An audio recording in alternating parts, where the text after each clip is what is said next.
Roommates secretly added hormones to my coffee over the course of an entire year. There comes a point in everyone's existence when everyday habits cease to provide solace and instead transform silently into a tool of control. That moment for me came inside an ordinary coffee cup. The same familiar kitchen, the identical countertop, the same roommate gliding quietly behind me each morning. Nothing overt, nothing that raised immediate red flags. That's precisely how effective manipulation operates. My name is Ethan, 27 years old. A standard corporate position. A steady long-term girlfriend. An existence that appeared orderly, harmonious, and firmly managed when viewed from afar. Others perceived reliability, steadiness, and foreseeability. What remained invisible was the meticulous way that foreseeability was being deliberately crafted. I placed faith in routines, timetables, and patterns. I placed faith in the notion that grown-up life equaled independence. And I placed faith in the individual who consistently rose earlier than I did. Lena never consumed coffee herself. She simply prepared it.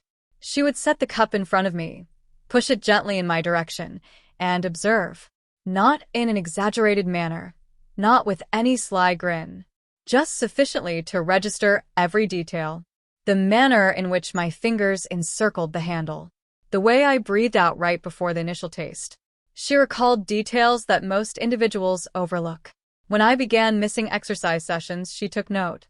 She detected when my emotional states altered.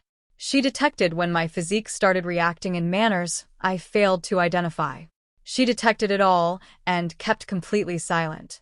By the third month of sharing the living space, Lena understood my daily timetable more thoroughly than I understood it myself.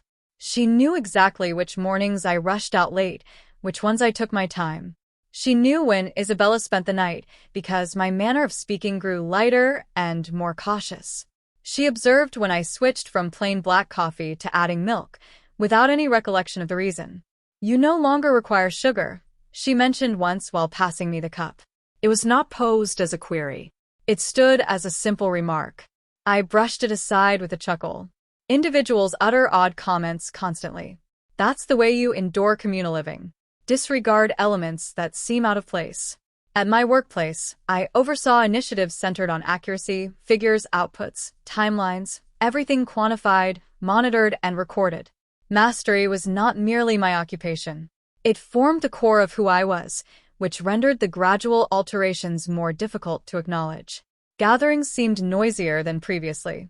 Discussion struck more profoundly.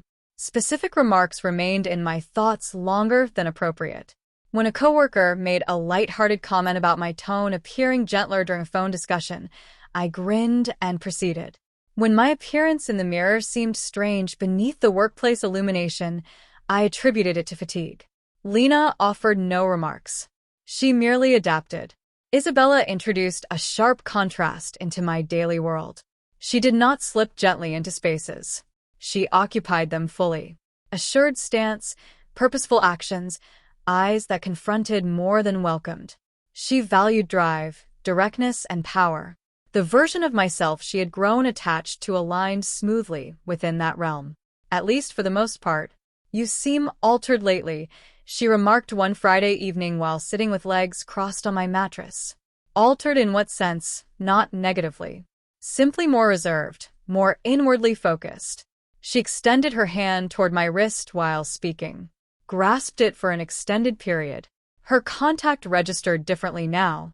More intense, more substantial. I withdrew my hand instinctively, without intending to. She registered it. Isabella always registered such things. "You do not need to conceal anything from me," she whispered gently. The issue was that I remained unaware of what exactly I was concealing. By the period when my garments began conforming differently to my frame, refusal had turned into an automatic response. Material adhered in places where it previously had not. My upper body experienced sensitivity in a manner for which I lacked vocabulary. Bathing sessions extended longer. Reflective surfaces transformed into items I bypassed rather than confronted. Internet inquiries that began unintentionally lingered on purpose. Bodily composition, endocrine disruptions, reactions to pressure. Each justification seemed fleeting. Each alteration seemed lasting. Lena started purchasing altered food items. Nut-based milk in place of standard varieties. Plant-based infusions. I never requested the array of nutritional aids arranged neatly along the kitchen counter. "You ought to look after your well-being," she stated once while arranging them with disturbing exactness. I agreed with a nod. That became the recurring sequence. She proposed. I followed along. Nothing appeared compelled, and that aspect terrified me the most in hindsight. Evenings grew more burdensome. Whenever Isabella rested next to me, I remained alert, tallying inhalations. My physique felt foreign, overly reactive, overly vigilant. Her limb draped over my midsection anchored me, yet disturbed me simultaneously. "Are you all right?" she whispered on one occasion. "Yes," I replied hastily. Too hastily. She moved nearer. I remained motionless. On the opposite side of the residence, Lena's entrance stayed shut. No noise, no illumination, merely an ongoing presence. The transformation had already commenced. I simply had not yet grasped that it was not originating from within. It was not coincidental, and it was not fleeting. Alterations refrain from announcing their arrival. They bargain. They integrate into daily patterns, ease opposition, await approval that is never deliberately granted. By the 4th month, my physique had commenced making choices independently of my input. Rest felt altered, deeper, more profound, interwoven with intense visions that persisted into the daylight hours. Feelings emerged swifter than reason could intervene. Minor occurrences bore greater significance. Melodies impacted more forcefully. Quietness seemed resonant. And contact. Contact had grown intricate. When Isabella pressed against me, my respiration halted in manners that seemed inappropriate for the self I had grown accustomed to embodying. Not excitement, not dread, sensitivity. That term pursued me constantly. During exercise, my power diminished in tiny steps too minor to contest. During professional hours, facing opposition drained me more than before. I discovered myself selecting language with care, dulling sharpness, favoring agreement without recalling the moment that tendency had formed. Lena monitored the entire process. Not blatantly, not conspicuously, but with accuracy. It commenced with apparel. One night, while sorting washed items by myself, I realized how my digits paused on particular textiles. Gentler textures felt appropriate, recognizable in a manner that defied logic. One top belonging to Isabella, abandoned weeks earlier, grazed my fingers. Something within me halted. I did not wear it. I did not even lift it. Yet I remained standing there longer than required, conscious of my own respiration. That evening, I pursued explanations once more. Endocrine substances, glandular modifications, surroundings influence. Nothing definitive, everything imprecise. I shut down the application and retired for rest. Lena was already stirring in the cooking area when I arose the following dawn. "Sample this variety," she offered, extending a fresh cup. New shade, identical expression. The bodily modifications grew undeniable afterward. My epidermis felt silkier, evidently so. Removing facial hair required more time due to reduced amount. My upper torso reacted to warmth in manners that surprised me. Constriction, soreness, heightened perception. Beneath the water stream, I refrained from glancing downward. At the office, I began adding layers to my attire. When Isabella detected my reluctance, she jested initially. "You're turning bashful these days." She chuckled. The jest failed to connect. That evening during her kiss, I stiffened for a fraction of a moment too extended. She withdrew at once. "What is happening with you?" she inquired. I parted my lips, then sealed them. She examined my features. Thoroughly examined. "You do not seem remote," she observed gradually. "You seem split." The term adhered. Split. The residence felt transformed after sunset. Noises traveled farther. Steps reverberated extended periods. I grew extremely conscious of entrances opening, of Lena's motions beyond barriers. She never encroached, never inquired, never challenged. She merely modified the surroundings. Illumination subdued, melodies gentler, atmosphere cozier. One night, I discovered a neatly folded piece of clothing atop my mattress. Not concealed, not showcased, simply positioned there. Dark, airy, fragile. I paused there for an extended duration, heartbeat regular yet resounding in my hearing. Lena's tone emerged from the corridor. "You need not choose anything this evening," she stated evenly. "I merely considered you might appreciate choices." Choices. That term held no menace, rendering it perilous. I did not don it, yet I refrained from discarding it as well. I tucked it inside a compartment and sealed it softly, as though it could be harmed. That night, slumber arrived with difficulty. My thoughts circled through rationales, refusals, interests. Embarrassment attempted to dominate. Intrigue countered more vigorously than anticipated. Reality rested uneasily amid them. Something deep inside me acknowledged that article of clothing. And that acknowledgement did not seem unfamiliar. It seemed recalled. Isabella commenced arriving without prior notice. Minor evaluations masked as fondness.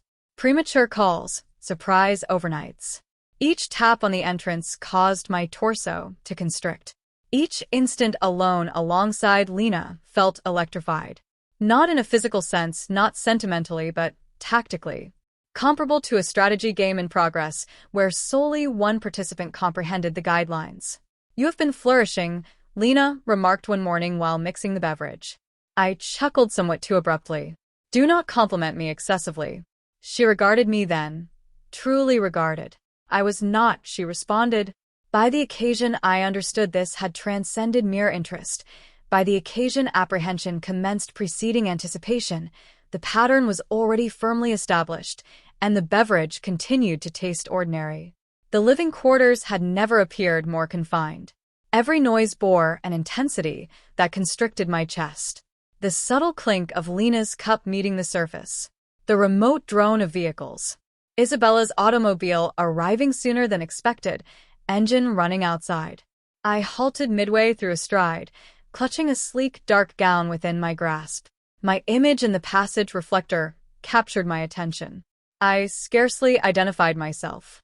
The gentle contour of my torso, the evenness of my complexion, the manner my facial structure had mellowed. This surpassed curiosity now. This qualified as unchangeable. Lena materialized behind me noiselessly. "You are prepared," she murmured softly.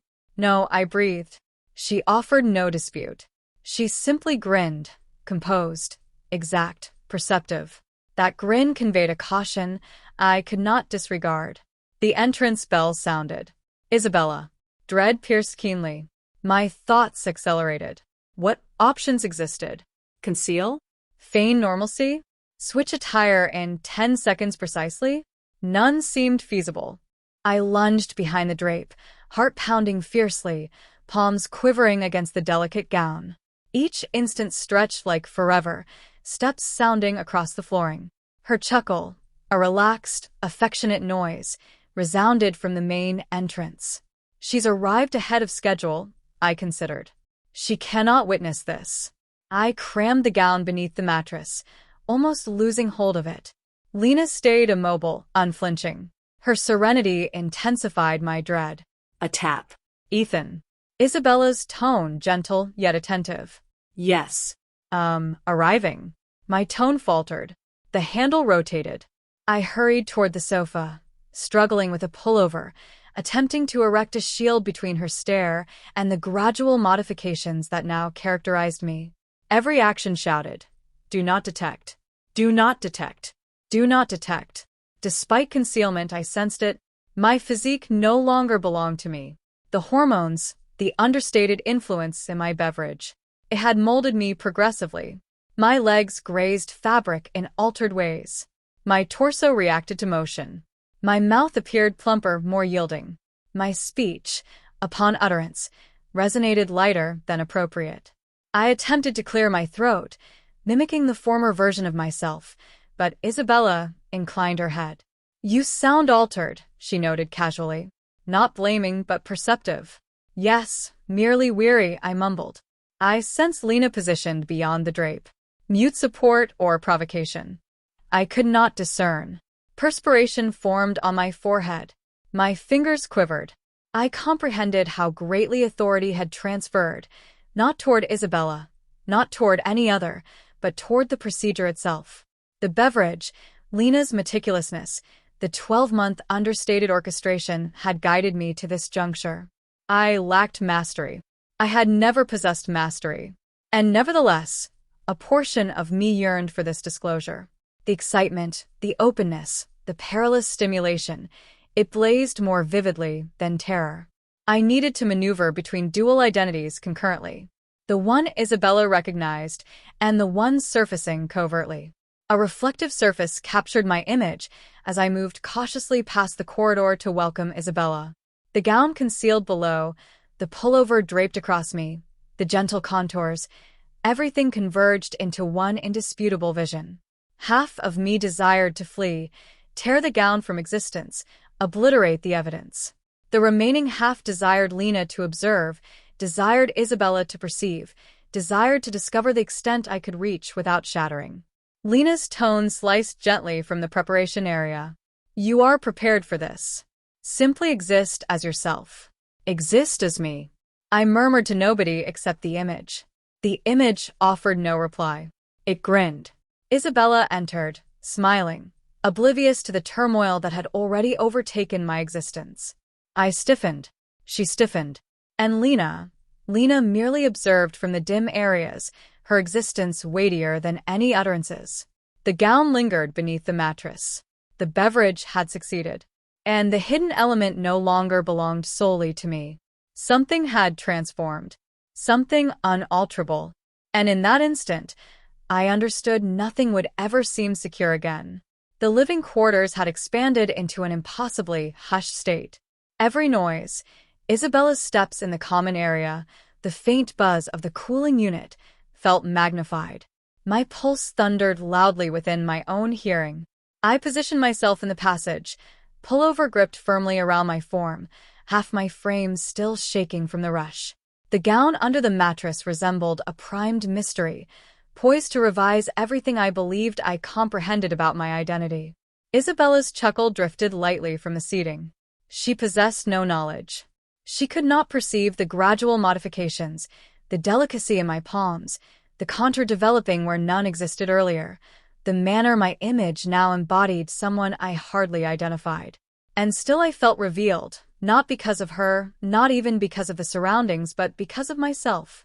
I had devoted months to concealing, opposing, rejecting. Yet the modifications had etched themselves into me silently, persistently.